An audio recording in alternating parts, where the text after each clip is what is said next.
지금 저희 성도님들 60여 분과 지금 서울에서 연합 예배를 이렇게 진행하고 있습니다. 이 일이 한국 교회의 아주 기념비적인 일입니다. 이 일을 위해서 기도해 주시고요. 그리고 마치고 돌아오는 모든 과정을 위해서 기도해 주시기를 바랍니다. 온전하게 돌아올 수 있기를. 그리고 그 큰 감동을 교회에 다시 와서 우리들에게 줄 수 있기를 위해서 기도해 주시기를 간절히 소망합니다. 아까 저희들 찬양 함께 했습니다. 마지막 찬양 여호와께 돌아가자라는 그 찬양을 이렇게 들으면서 혼자 이렇게 메모를 해봤습니다. 여호와께 돌아가자. 우린 돌아서도 그는 변치 않네. 여호와께 돌아가자. 우린 넘어져도 그 사랑은 영원하네. 저희들 하나님께로 돌아가는 그 은혜가 있으시기를 간절히 소망합니다. 저희들 하나님만을 붙잡기를 간절히 소망합니다. 우리의 힘 아무것도 의지할 데 없어요.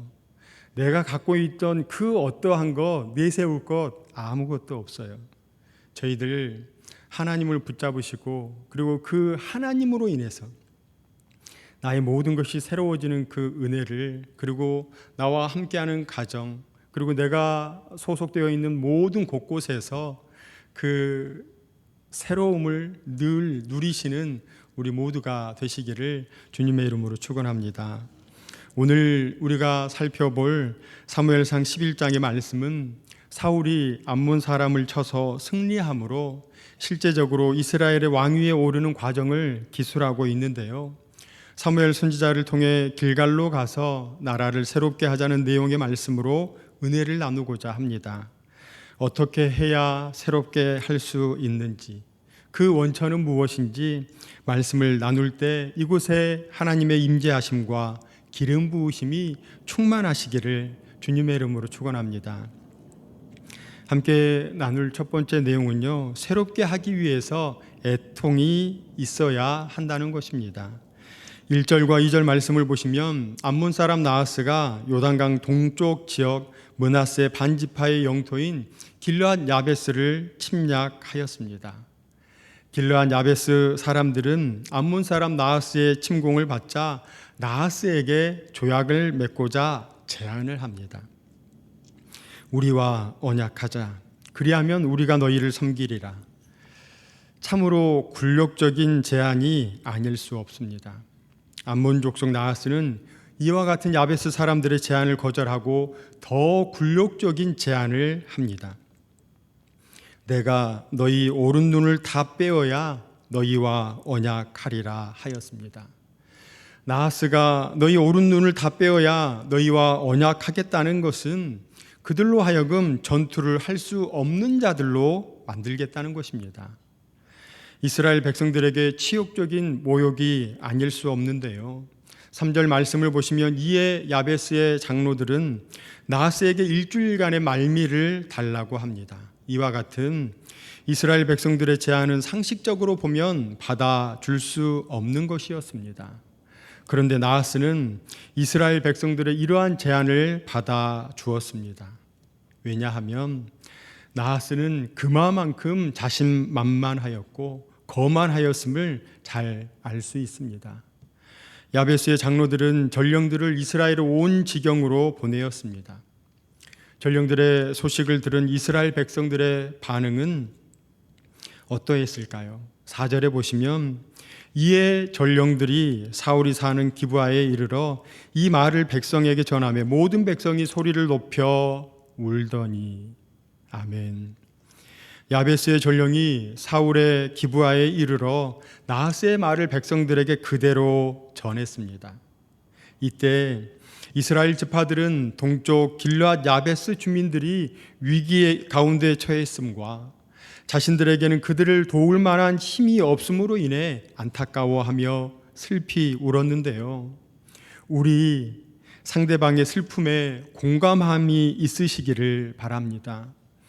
내 이웃이 안타까운 일을 당했을 때 내 일이 아니니 나 몰라라 하는 것이 아니라 함께 슬퍼할 수 있는 애통과 그 아픔을 나눌 수 있는 공감하는 마음이 있어야 합니다.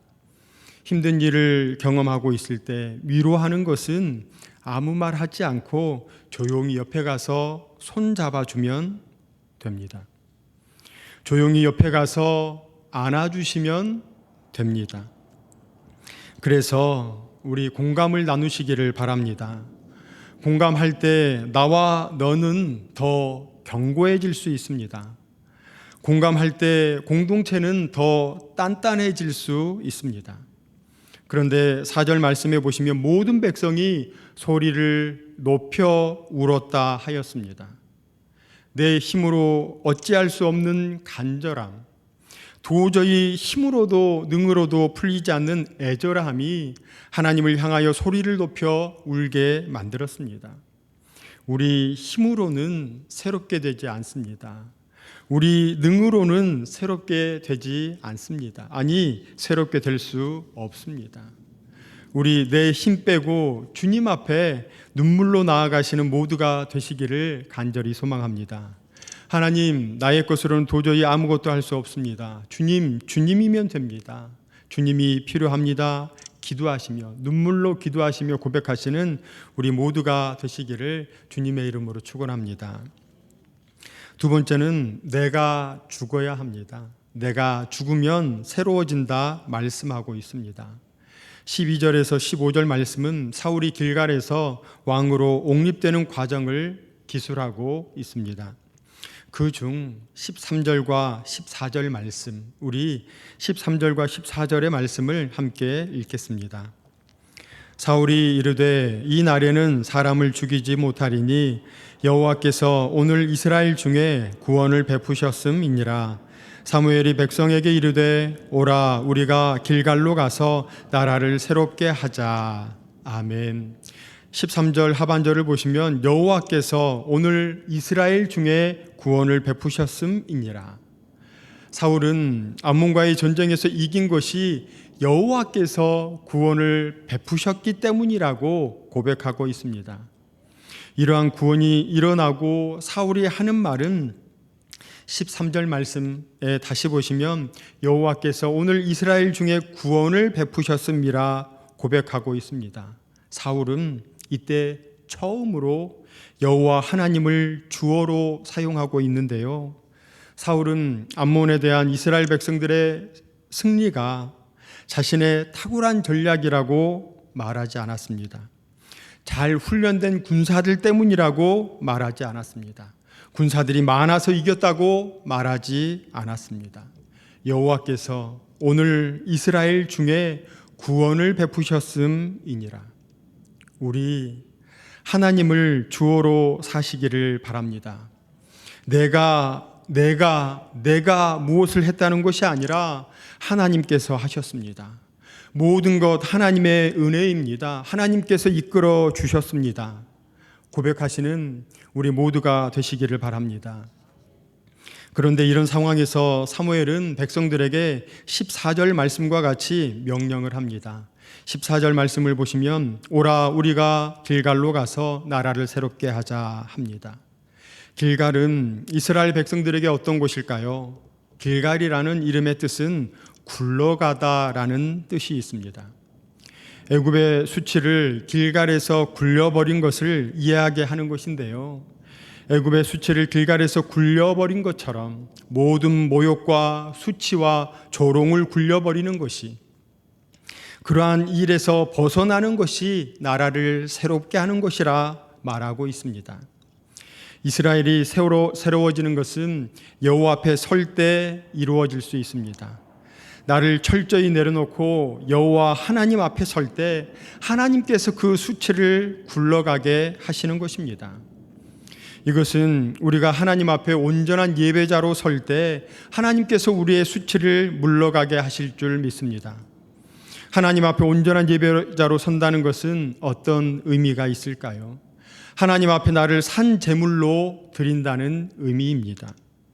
구약의 제사를 드릴 때 제물을 드렸습니다. 제물은 죽여서 제단에 태워지기 좋도록 각을 뜨고 제단에 올려져서 한 줌 제가 되어집니다. 여기서 제물은 우리가 죽을 수 없어서 우리를 대신하여 제물을 올려 드리는 것입니다. 이게 얼마나 엄숙한 상황일까요? 이 과정이 얼마나 진땀이 날까요? 내가 죽지 않으면 안 됩니다. 지렁이만큼도 살아있으면 안 됩니다. 꿈틀거리는 모든 것을 내려놓고 나의 죄성을, 나의 의를, 내가 알던 모든 것을 죽이는 시간 되시기를 간절히 소망합니다. 내가 죽을 때 우리는 예수 그리스도와 더불어 살아날 수 있습니다. 내가 죽을 때 내가 하는 것이 아니라 하나님께서 일을 행하시고 그것을 만들어 성취하시며 이뤄가게 될 줄로 믿습니다. 오늘 말씀을 정리해 보겠습니다. 하나님께서 사랑하시는 성도님들, 공감이 있는 애통이 있으시기를 바랍니다. 주변의 안타까움을 무관심으로 대체하지 마시고 공감하셔서 서로를 위해 눈물로 기도하시고 소리를 높여서 더 간절히 하나님을 찾으시는 은혜가 우리 모두에게 있으시기를 주님의 이름으로 축원합니다. 두 번째는 내가 죽어야 합니다. 나의 고집, 신앙의 경험치, 내가 알고 가진 모든 것을 주님의 제단에 내어놓고 깨끗이 태워서 나는 없고 예수님으로 꽉 채운 인생, 그렇게 될 때 하나님 한 분이면 됩니다. 이렇게 고백하게 될 줄로 믿습니다.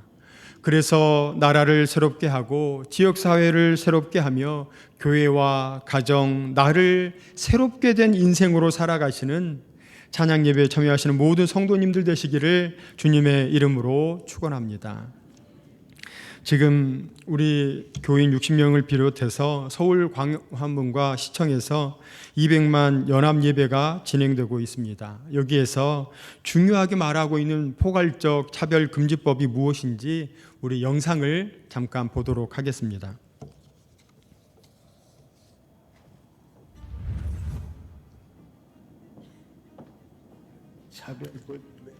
차별금지법인데 검수완박보다도 더 중요한 법이야 그거예요.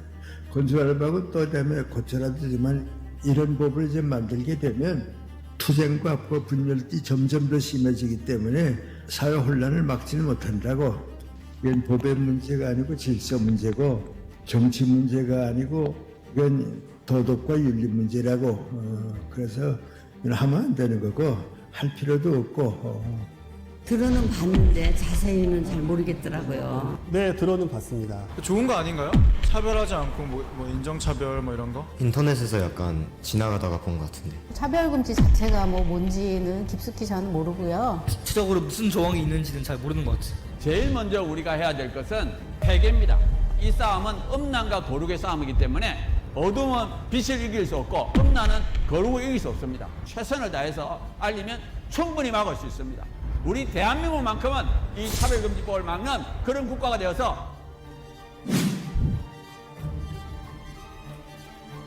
차별을 금지하자라는 것을 반대하는 것이 아니라 안에 담겨 있는 여러 가지 악법적인 요소들, 법률적으로나 사회적으로나 폐해가 너무 많이 담겨 있기 때문에 차별금지법의 2조 제5호에 보면 성별 정체성에 대한 개념이 있는데 주관적 인식으로 내가 느끼는 감정이 나는 객관적으로는 남성인데 나는 여자인 것 같아 라고 느끼면 성별을 전환할 수 있다라는 게, 자기는 소아성애자다, 동성애자다, 양성애자다 이렇게 오픈을 했어요. 그리고 나서 취업을 하려고 합니다. 근데 이분들을 만약에 당신은 동성애자이기 때문에 소아성애자이기 때문에 안 됩니다 라면 고용에 있어서 차별을 하게 되는 것이죠. 성적 지향은 성적인 취향이에요. 동성애는 기본이고 양성애자, 다자성애자, 폴리아모리라고도 하거든요. 학생인권 조례에 성적 지향이나 성별 정체성, 성소수에 대한 차별금지 항목이 분명히 들어가 있어요. 성적 자기결정권이라고 해서 성별도 내가 정해, 상대방과 합의만 되면 마음껏 성관계 해도 돼. 임신 출산할 자유까지 주니 꿈을 향해 달려가야 될 그 시기에 성적으로 타락할 수밖에 없는, 국가적인 차원에서 만약에 이것이 통과가 된다면 그때는 정말 손 쓸 수가 없습니다. 인권을 앞세우지만 사실상 인권을 박탈하는, 자유를 박탈하면서 자유를 보장하는 것처럼 평등을 내세워서 반대자를 철저히 불평등으로, 차별금지법 안에 가장 무서운 게 민사입니다. 집단소송이라고 해서 악의 징벌이 되면 집단이 이제 여러 명이 하거든요. 동성애 반대 의견을 표시한 어떤 동영상을 올려놓고 조회수를 높인 다음에 소송단을 1000명, 10,000명, 10만 명 모집하면 막 눈덩이처럼 부는 거죠. 동성애 반대 메시지와 성전환 반대 메시지를 완전히 사라지게 만들 수 있어요. 내 자유 때문에 다른 사람의 자유를 억압한다는 거. 내가 이런 생각을 가지기 때문에 너도 같은 생각을 가져라. 그건 안 되죠.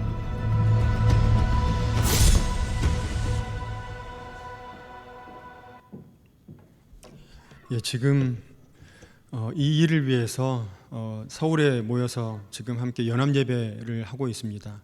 저희들 이 일을 위해서 기도하는 시간을 갖도록 하겠습니다. 연합 예배를 위해서 기도해 주시기 바랍니다. 포괄적 차별 금지법이 통과되지 않기를 위해서, 또한 이 일을 통해서 한국 교회가 새로워지게 해달라고, 이 일을 통해서 영적 대각성 운동이 일어나게 해달라고 기도해 주시기 바랍니다. 두 번째, 나라와 민족을 위해서 기도하시기 바랍니다. 영적으로 너무 혼돈 가운데 있습니다. 하나님의 뜻이 이 땅 가운데 이루어지게 해달라고, 모든 사람들이 하나님을 믿음으로 복을 누리고 하나 되게 해달라고 기도해 주시기 바랍니다. 마지막으로 통일 한국을 위해서 기도해 주시기 바랍니다. 우리 연합 예배를 위해서, 나라와 민족과 한국 교회를 위해서, 통일 한국을 위해서 우리 주여 한번 부르짖고 함께 기도하겠습니다. 주여!